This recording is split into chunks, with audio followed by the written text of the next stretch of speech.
आप सभी को मेरा प्यार भरा नमस्कार। स्वागत है आपका अपने चैनल अध्यात्म की एक नई शुरुआत। आइए गीता के तीसरे अध्याय को समझने का प्रयास करें, जिसमें भगवान कृष्ण कर्म योग की विस्तार से व्याख्या कर रहे हैं। कर्म योग का विषय बहुत ही गहन है, क्योंकि देखा जाए तो एक आम इंसान के जीवन में सबसे महत्वपूर्ण कर्म ही है। ज्ञानी, अज्ञानी, साधु, संत, कौन बचा कर्म के बंधन से? यहाँ तक भगवान स्वयं को कर्म करने से रोक नहीं पाए। गीता का सार ये कर्म से शुरू होता है। आगे के भाग में अर्जुन दुविधा में है।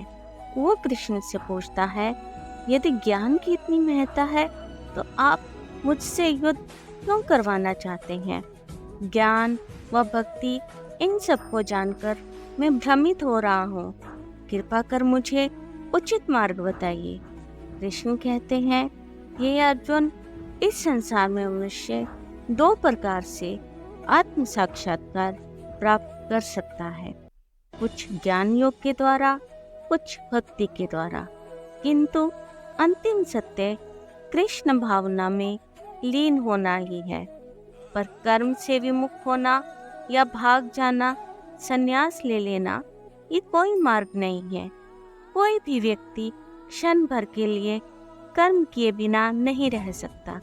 उदाहरण के तौर पर सांस लेना भी तो कर्म ही है ना दोस्तों, जो बिना जाने पूरा जीवन हम करते जाते हैं। परंतु हाँ, ये बिल्कुल उचित नहीं कि अंदर से कुछ और बाहर से कुछ और दिखाया जाए। अर्थात बाहर से ध्यानी बन बड़ी बड़ी बातें करे और अंदर से मन वासनाओं से घिरा रहे। ये पाप है अर्जुन। अति उत्तम विधि तो इंद्रियों को बस में कर कृष्ण को समर्पित होना ही है। पर दोस्तों, कर्म में आसक्ति ना रखना ये कोई आसान कार्य नहीं है। बड़ी से बड़ा ज्ञानी भी कर्म फल से आसक्त हो ही जाता है। इसके निवारण के लिए कृष्ण भगवान ने कई विधियों की व्याख्या की। वे कहते हैं, वैदिक नियम के अनुसार यज्ञ कर भगवान को प्रसन्न करने का विधान बनाया गया है। वेदों में विभिन्न देवताओं के लिए भिन्न भिन्न प्रकार के यज्ञों की व्याख्या की गई है। इस प्रकार की विधि से शास्त्रों का उल्लंघन भी नहीं होता और मनोकामनाओं की पूर्ति भी होती है। परंतु कृष्ण भावना में लीन व्यक्ति के लिए यज्ञ करना न करना अनिवार्य नहीं है। उसके मन का मैल तो ऐसे ही धुल जाता है, जो हजारों यज्ञों को संपन्न करने पर भी शायद ही संभव हो। परंतु चेतना से पूरा शुद्ध व्यक्ति परम ब्रह्म को पा ले, ऐसा निश्चित ही जानो। आगे कृष्ण कहते हैं, अर्जुन, समाज का एक नियम है, महापुरुष जो आचरण करता है सामान्य जन उसी का अनुसरण करते हैं। जैसे राजा जनक का समाज के लिए एक महत्वपूर्ण योगदान रहा है। और मुझे देखो पार, मेरे लिए कोई बंधन नहीं, कोई अभाव नहीं, कोई आवश्यकता नहीं, तो भी कर्म के लिए तुम्हारे साथ युद्ध भूमि में खड़ा हूँ।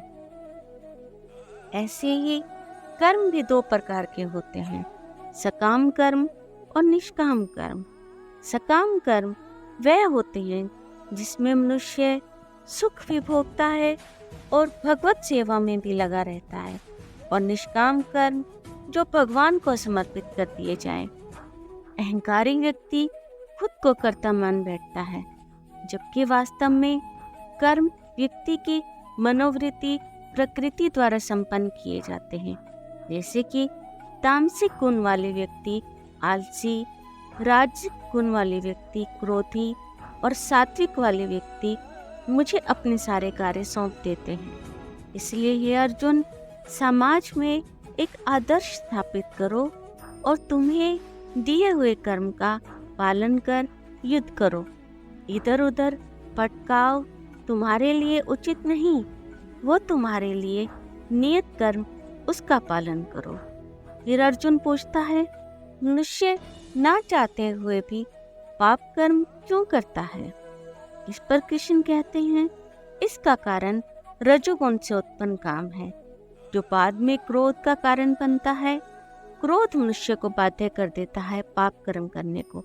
इसीलिए मन तथा बुद्धि इस काम के निवास स्थान है।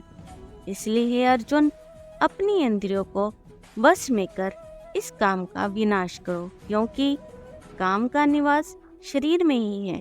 इसलिए कहा जाता है कि शरीर से कर्म इंद्रियां श्रेष्ठ है, मन कर्म इंद्रियों से श्रेष्ठ है, बुद्धि मन से श्रेष्ठ है और इन सब से आत्मा श्रेष्ठ है। तो आत्मा को शाश्वत जान, भगवान का सेवक बन, कृष्ण भावना में लीन हो जाओ। यही तक था गीता के 3 अध्याय का सफर। आशा करती हूँ मैं अपने प्रयास में सफल रही हूँ। राधे राधे।